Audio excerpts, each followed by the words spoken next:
কীভাবে আমরা ইউটিউবে ভিডিও আপলোড করব ওটা দেখাচ্ছি। ইউ থেকেও করা যাবে, প্লাস থেকেও ভিডিও আপলোড করা যাবে। তো আমি প্লাসে গেলাম, প্লাস। এবার একটা ভিডিও সিলেক্ট করে নিলাম, আপনারা যেটা আপলোড করবেন সেটা সিলেক্ট করবেন।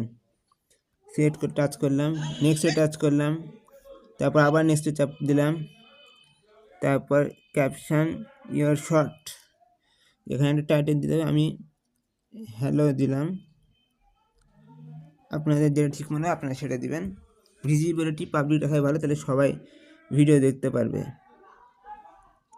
লোকেশান বাংলাদেশ, এই যে লোকেশান বাংলাদেশ দেওয়া হলো।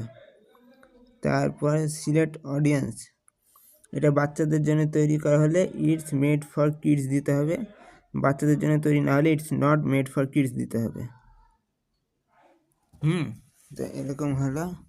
তো আমার কন্টেন্টটা যেহেতু বাচ্চাদের জন্য নয়, তাই আমি it's not made for kids দিলাম। Allow video and audio remixing, এটা অ্যালাউ করে রাখলেই ভালো, অ্যালাউ করা আছে। অ্যাড পেইড প্রমোশন লেভেল, আপনার ভিডিওতে যদি পেইড প্রমোশন হয় তাহলে আপনি ইয়েস দিবেন, পেইড প্রমোশন না হলে নো দিবেন। তো যেহেতু আমার পেইড প্রমোশন না, তাই আমি নো দিলাম। অ্যালার্ট অন কন্টেন্ট, মানে এআই দিয়ে ইউজ করা হয়েছে কিনা, বা একটা ব্যক্তি কিছু বলছে আর ওটা আসলে না, নকল ভিডিও বানানো হয়েছে, এরকম ডুপ্লিকেট বা এআই টাইপ ভিডিওগুলো থাকলে আপনাকে ইয়েস দিতে হবে। আর যদি এআই দিয়ে ভিডিও তৈরি না করেন তাহলে নো। কোনো এমন জায়গা যে জায়গাটা না এআই দিয়ে তৈরি করেছেন এরকম যদি হয় তাহলে ইয়েস দিবেন, আর এআই দিয়ে তৈরি করা না হলে নো।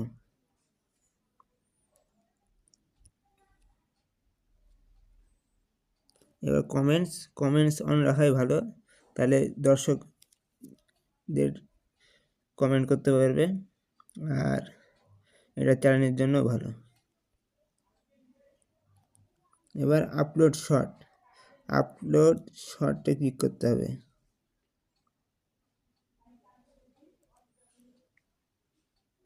তাহলে ভিডিও আপলোড হয়ে যাবে। দেখুন আপলোড হচ্ছে এখন।